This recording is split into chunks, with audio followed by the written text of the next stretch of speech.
PM special में उस शब्द के साथ हम शुरुआत करते हैं जिसे नैतिकता कहा जाता है। वैसे तो राजनीति में इस नैतिकता को कम ही जगह दी जाती है, लेकिन सियासत में अभी भी कुछ ऐसे बिरले मौजूद हैं जो इस नैतिकता को अपनी कुर्सी से ज्यादा तरजीह देते हैं। मैं बात कर रही हूं लोकसभा स्पीकर ओम बिरला की, जिन्होंने नो कॉन्फिडेंस मोशन के बाद से अपने आसन को छोड़ दिया था।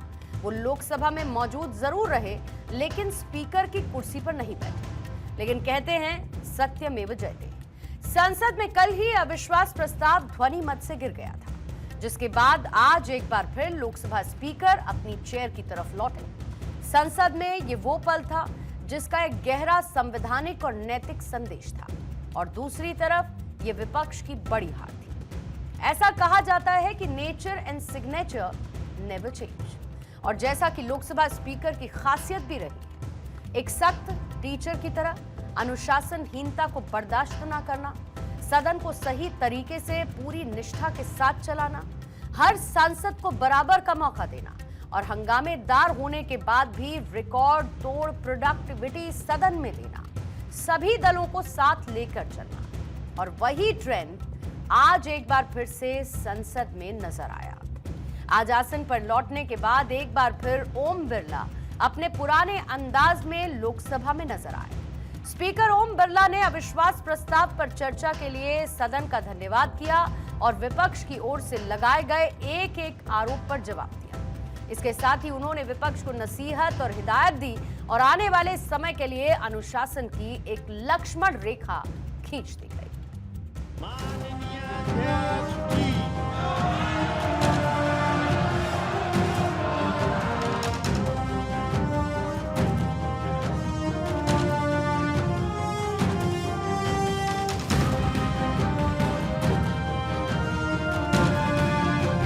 पिछले 2 दिनों में इस सदन ने लोकतंत्र की एक महत्वपूर्ण संसदीय प्रणाली को पूरा किया।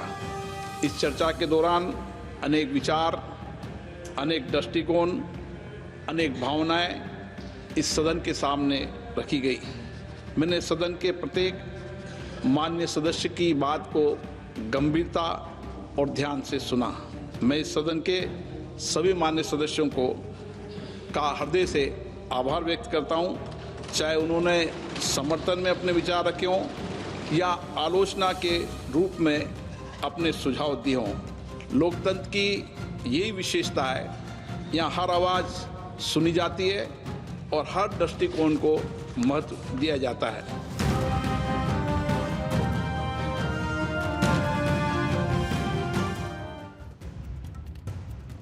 देश की संसद 140 करोड़ भारतीयों का प्रतिनिधित्व करती है। ये संसद भारतीयों का विश्वास है और यहाँ पर बनने वाले कानून आम लोगों से लेकर हर भारतवासी के भविष्य को तय करते हैं। ऐसे में सदन में नियमों का पालन करना हर सांसद के लिए जरूरी होता है, और ओम बिरला ने हमेशा से इस बात को प्राथमिकता दी। उनके वर्किंग स्टाइल में जो एक बात साफ झलकती है वो ये कि कैसे भी करके सदन सही तरीके से चले, जिससे देश आगे बढ़े, आम जनता की उम्मीदों पर यह संसद खरी उतरे। तो आज हर कोई लोकसभा स्पीकर को लेकर यही कह रहा है कि ऐसा पहली बार हुआ है जब आरोप हार गए और एक स्पीकर की नैतिकता जीत गई। अविश्वास प्रस्ताव तो गिर गया, पर ओम बिरला का कद संसदीय इतिहास में और ऊंचा हो गया। ओम बिरला ने सिद्ध किया कि लोकतंत्र का मंदिर भावनाओं से नहीं बल्कि विधान से चलता है। आज सदन में अविश्वास के मलबे पर खड़ा ओम बिरला का विराट व्यक्तित्व नजर आया। कुल मिलाकर विपक्ष ने की ओम बिरला को घेरने की कोशिश, लेकिन मोदी शाह ने पलट दी बाजी। ओम बिरला ने एक बहुत बड़ी मिसाल पेश की। नियम ये कहते हैं कि जब अध्यक्ष के खिलाफ प्रस्ताव आता है तो वो केवल उस विशिष्ट चर्चा के समय आसन पर नहीं बैठते, लेकिन ओम बिरला ने उस पूरे कालखंड में खुद को सदन की अध्यक्षता से दूर रखा जब तक कि प्रस्ताव का फैसला नहीं आया। संदेश साफ था कि जब तक मुझ पर सवाल है, मैं संवैधानिक पद की किसी कुर्सी पर नहीं बैठूंगा।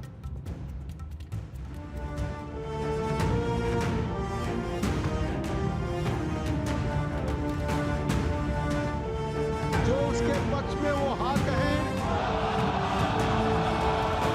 संकट अस्वीकृत हुआ।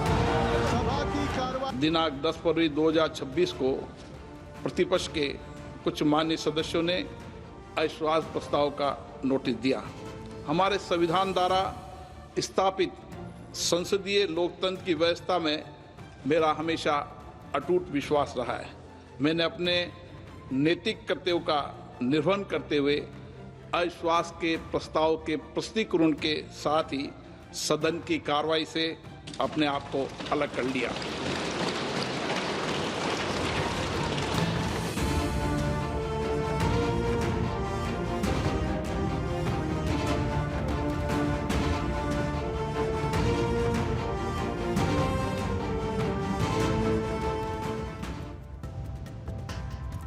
लोकतंत्र की ये खूबसूरती रही है कि यहाँ पर विपक्ष के विरोध को पूरी जगह पूरा सम्मान दिया जाता रहा, लेकिन हर विरोध का एक दायरा होता है। जिस तरीके से विपक्ष ने लोकसभा स्पीकर की कुर्सी को टारगेट किया, उससे पहले ही पूरा विपक्ष कई सवालों में घिरा, क्योंकि एक तरफ जहां पर विपक्ष में मौजूद हर पार्टी ओम बिरला को एक जेंटलमैन मानती थी और दूसरी तरफ उन पर अविश्वास का मतलब साफ था।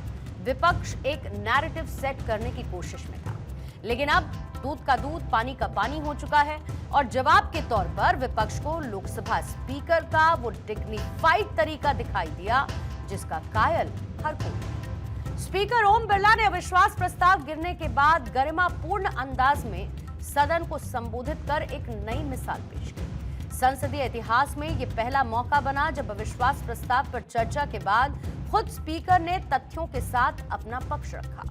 ओम बिरला ने सदन पर लगाए गए सभी 6 आरोपों को एक एक कर खारिज किया और ठोस उदाहरण से विपक्ष को निरुत्तर कर दिया।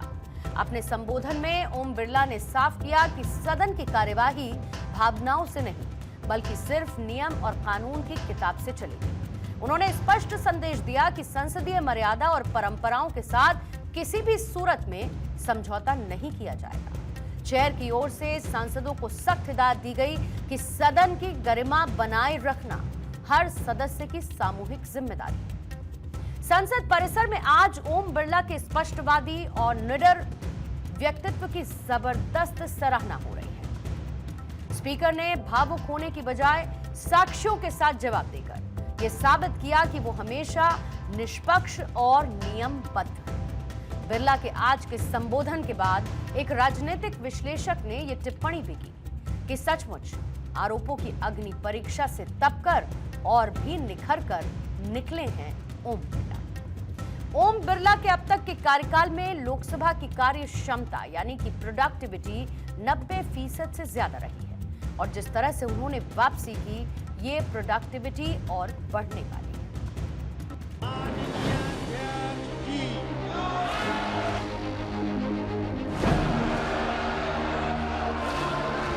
हमारा महान संविधान, हमारे नियम, हमारी परंपराएं हमें विरासत में मिली है। जहां मुझे इस महान विरासत पर गर्व है, वहीं मेरा संकल्प भी है कि इसमें महान विरासत को हमेशा आगे बढ़ाऊं। कभी भी सदन की मर्यादा में कमी नहीं आने दूं।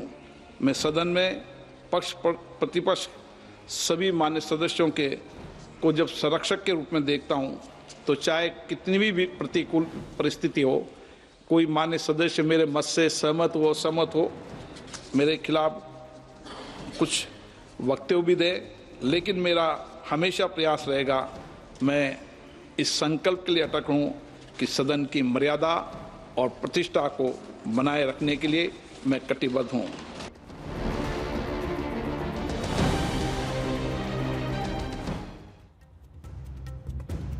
आज का दिन संसद के लिए रूल्स ओवर रिटोरिक यानी भाषणबाजी पर नियमों की जीत का दिन रहा और जिस तरीके से खुद प्रधानमंत्री मोदी ने इस पूरे मामले में स्पीकर ओम बिरला को सपोर्ट किया, उससे एक बार फिर ओम बिरला का राजनीतिक क्षेत्रों में ग्राफ बढ़ा है।